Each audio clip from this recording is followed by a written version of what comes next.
So there's some big mistakes people make when they move to North Carolina, and we're going to tell you what to watch out for coming up next. Hi, this is Chris Morton, real estate broker with eXp Realty in Raleigh, North Carolina, and there's some things you absolutely must avoid doing if you're making a move to North Carolina. And so we're going to give you all of the tips right now coming up. But first, let me let you know this is not a doom and gloom video. We're not here to scare you or sensationalize anything. We just want to give you the facts. I always believe the old adage, be prepared for the worst and hope for the best, and that's what this is all about. So let's get started. Number one, if you're buying a home when you move to North Carolina, plan for possible delays in closing that home. So of course, closing means you go to an attorney's office, you sign all the paperwork, they record it, and then they give you the keys. Plan for delays with that, especially if you're moving across the country. Things can always go wrong. Just be expecting it. Delays happen. For example, your financing may go haywire at the last minute and your mortgage person may need to fix things. Maybe your bank didn't wire the money properly. Maybe the repairs didn't get done properly by the seller. There's all kinds of things that could happen at the very last minute. Don't put all your eggs in the basket of we are closing on this date at this time and I'm going to get the keys and move in an hour later. It very often doesn't happen that way. Number two thing you need to be aware of, don't ignore speed limits, especially if you're going through a small town in North Carolina or Wake Forest, North Carolina. The police are out. They're very much looking for you to be speeding. So the way you would drive on the interstate, or that you drive on like the inner or outer belt line in Raleigh, or whatever the equivalent of that is in Charlotte, don't think you can drive that way in small town North Carolina. Just a little warning for you there. Number three thing you need to be aware of, if you're planning on buying a new construction home in North Carolina, don't expect to close on that home and be able to move into that home exactly when the builder tells you you're going to be able to do so.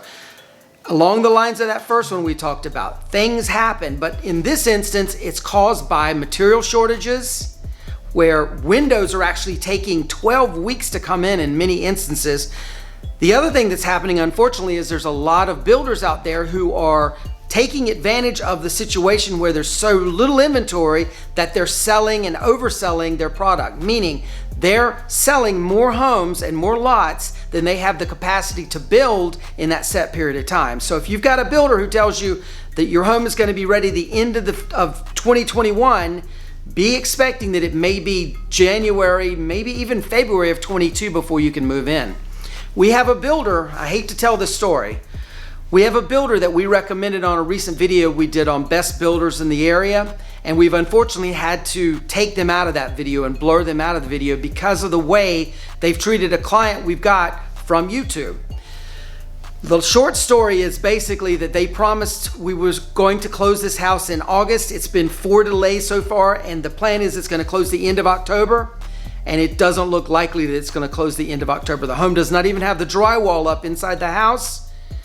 Even though that builder has promised us that it was going to be done about a week and a half ago, it's still not done. So prepare for material shortages. Also prepare for builders who may not be completely honest about what they can deliver. The number four thing to be aware of is you need to expect delays with your moving company. So moving companies are notorious for being the fly in the ointment when it comes to moving, especially if you're moving across the country. They're either too early or too late. They get there way before you need them to get there, or way after you need them to get there. And please know, if your bed is on that moving truck and you've just closed on your new home in North Carolina, know that you probably need to go to Target or Walmart that night to get an air mattress to sleep on if the truck is delayed, because guaranteed, if you've got something valuable on that truck, there's gonna be a delay. Another point I need to make is, please know, if you're buying a home, most of the time in North Carolina, the seller does not have to give you the keys at the time that you're at the attorney's office. So, hypothetical, you're at the attorney's office at 10 a.m. your home, you're done at 11 a.m. The builder or the seller does not give you the keys then. They're waiting to release those keys until it records. Your bank doesn't get the money into the attorney until after 4:30. That means it can't record that day. It's going to be the next day. So what happens if your attorney day is Friday? That means you're not going to get your keys until Monday morning. If your moving truck is in town for you at, say, they get there at 9 and they're waiting for you to close at 11, be done at 11, and you're not getting your keys until 3, well, now you're burning money for that mover. Not good. Worst case, that Monday thing happens where you're not going to get the keys until Monday. Then the movers are sitting with that truck all weekend long, and that's going to cost you a fortune. So, long story short, make sure you have your mover scheduled to come the day after your closing. That'll be the best way to make it happen. And of course, do like I always do, never, ever, ever, if you cannot help it at all, have Friday closings. Don't want to do it. The number 5 thing you need to be aware of is if you're moving, don't bring furniture you're not going to need. If you're moving into an apartment, maybe your giant sofa is not a good idea to bring. Maybe you're moving into an ultra contemporary house, your antique Victorian whatever sofa probably doesn't fit. Don't bring it with you. No matter if you're moving across the city or across the country, don't move it. It's going to cost you money to move it. You're better off selling it and buying what works for your new space when you get here. Also, for those who don't know, North Carolina is the furniture capital of the world, other than China. And know that so much furniture is made in North Carolina, you're better off buying stuff when you get here anyway. You're going to get a better price, probably cheaper than moving your old sofa. You're going to get a new sofa that you like better, brand new, better price. Hope that's helpful. Number 6 thing you need to know, give yourself time to warm up to North Carolina. So most of you are going to love North Carolina when you get here.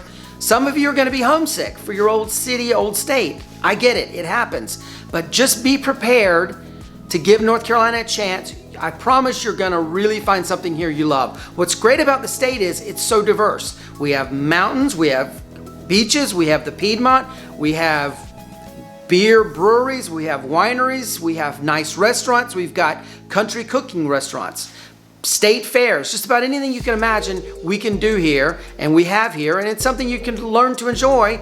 You know, maybe it's different than the fast-paced lifestyle you have in Los Angeles or New York, but maybe you're escaping that lifestyle for something that's a little bit slower. You can definitely find that in North Carolina. So the number 7 thing you need to know, and for some of you it's the most important thing, is don't forget to buy your liquor on Saturday nights. So North Carolina sells all liquor in ABC stores. If you like beer or wine, you can get those in grocery stores, convenience stores, whatever, but not liquor like rum, vodka, etc., etc., etc. Those are sold in ABC stores. ABC stores are closed on Sunday, which means if you really need a ultra dry martini, I don't know what I'm talking about here, with a twist of lemon, I still don't know what I'm talking about, then you need to make sure you get your alcohol on Saturday if you want to have that drink on Sunday. The number 8 thing you need to know about is don't complain about North Carolina to locals. So we've talked about this topic in the past, but it definitely bears repeating for this video, for everyone who's moving this way. Don't complain about North Carolina. Don't brag about how great where you're from is and how awesome it is. You left there for a reason. Embrace North Carolina. See the variety, see the great things about North Carolina, and please know, North Carolinians, I am one of them, we are very proud of our state.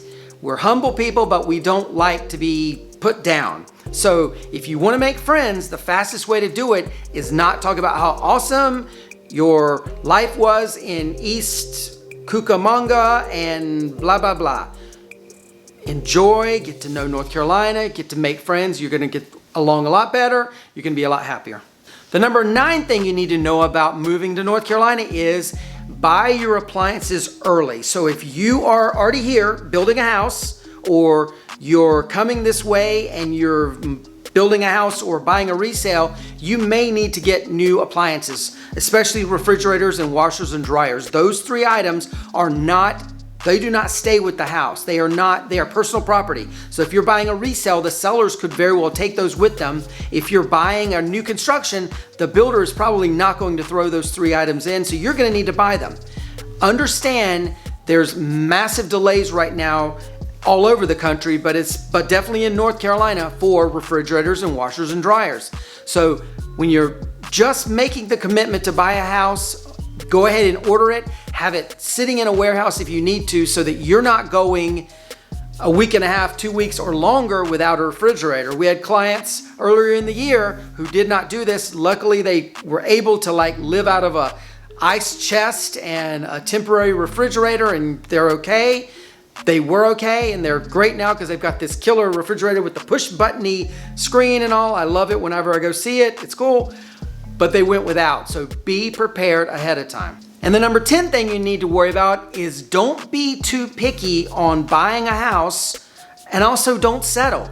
So if you're coming to North Carolina, please know our inventory situation is still very, very low. Other parts of the country, inventory is starting to tick up a little bit and there's more availability of houses. In North Carolina, that's not the case still. Still, that's not the case. So please don't be picky. If you find a house that hits 7 of your 10 favorite things, that's probably a house you need to make an offer on, and make a strong offer on, because you're still gonna have competition from other people. And this goes for people in Raleigh, this goes for people in Wilmington, all over the state. This is happening right now. On the flip side of that, it's very, very easy to get discouraged about a home buying process and to just give up and buy the next available thing that you see that maybe has the 3 bedrooms and you need the 4 bedrooms, or a house with 4 bedrooms, I should say. Please know that you need to stick to your guns and make sure you tell your real estate agent on the front end, don't let me buy a house that doesn't fit my needs. So that's the advice I give you. Don't be picky, but also don't settle. So there you go, some things you need to avoid in your move to North Carolina. And on that note, we would love you to watch this video about moving to North Carolina. It's one of our best. We really recommend it. And of course, like and subscribe if you haven't. We'll see you on the next one. Take care. Bye-bye.